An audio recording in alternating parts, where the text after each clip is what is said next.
What's up, everybody? It's your boy Steve Bookin, and I'm back with a really quick review of the Microsoft Xbox 360 wireless wheel and pedal set that some of you might have spotted me using in my last video. So yeah, man, I was looking for something to have fun with while I dive back into some of the old racing games I listed in my 8 classic racing games video. And despite being a more popular system back then, the 360 didn't get a lot of love when it comes to driving peripherals. I mean, the PlayStation 3 got some heavy hitters like the Logitech G Series and the Thrustmaster T Series wheel and pedal sets, but the only wheel and pedal sets I could find for the 360 is the one that I'm reviewing right here, and the Thrustmaster 458, which I have, and it is plastic junk and a complete waste of money. It would have made it into my worst sim racing purchases video, but I completely forgot that I had it. The other one I could find was the Fanatic CSR wheel and pedal set. It pops up on eBay from time to time. I heard it's a really good set, but they're usually in rough shape, and the sellers always want an arm and a leg for them. And I also came across the wheel and pedal set from Mad Catz, but I don't know how good it is, and it looks just as generic as how I remember their other products used to be. So yeah, I passed on that one. And as you can see, I ended up settling on the Microsoft wireless wheel and pedal set. Man, you can find these things on eBay ready to ship for around $50 to $150 all day long. I got mine for $120, and I recommend trying to stay under $100 for a complete set in excellent condition. Now keep in mind, this is early 2000s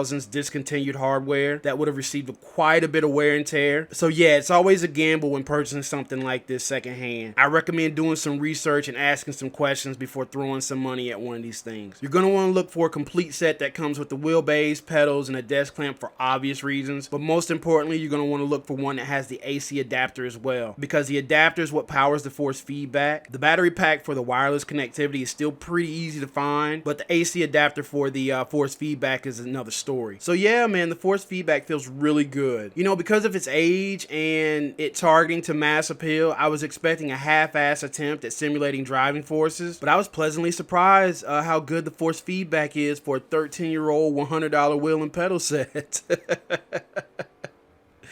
Yeah, man, if I had to gauge it, I'd say the 360 wireless force feedback is better than the Logitech Driving Force GT and better than the new Thrustmaster T248, but it's not better than the Logitech G Series wheel and pedal sets that were out during that time. Yeah, man, the only thing that I could find that the Microsoft Wheelbase struggles with is simulating counter steering and self-aligning forces, which I find is pretty common on these super entry-level wheelbases. But yeah, other than that, for what it is, it does a pretty good job at simulating the steering forces of driving a car. It works very well with all the games that I wanted to use it for, but it has a really short turn radius. Wikipedia has it listed at 270 degrees of steering rotation, so that makes the cars feel really twitchy. It took some getting used to, but once I did, it wasn't a big deal. Project Gotham Racing 3 and 4 were the only games I was having trouble with. The cars in those games have a really unnatural turning radius, so I decided just to stick to the controller on those. Forza Motorsports 4 will read it as a Fanatic CSR wheel and pedal set, but it still works fine, so that's okay too. Overall, the steering wheel itself is small, but it feels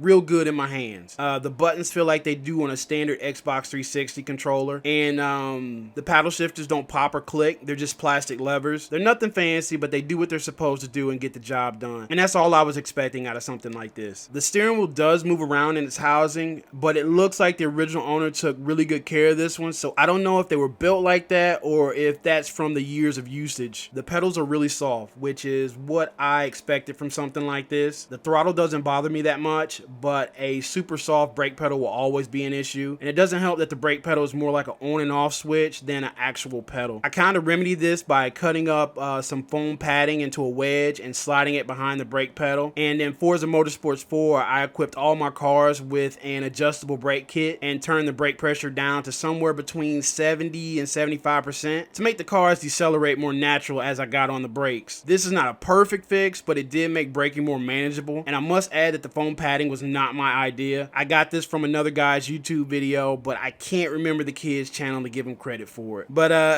yeah, I know it doesn't seem like it, but all in all, I'm happy with my purchase so far. Yeah, man, I kind of went into this one blind with low expectations, but it ended up being a really good buy for someone like me who likes to go back in time and dabble in some of the great racing games from back in the day. So yeah, man, that's my quick rundown of the Microsoft wireless wheel and pedal set for the Xbox 360. I'm going to go ahead and get up out of here. Don't forget to like, comment, subscribe. Thanks for watching. It's Steve Bookin. I'm out.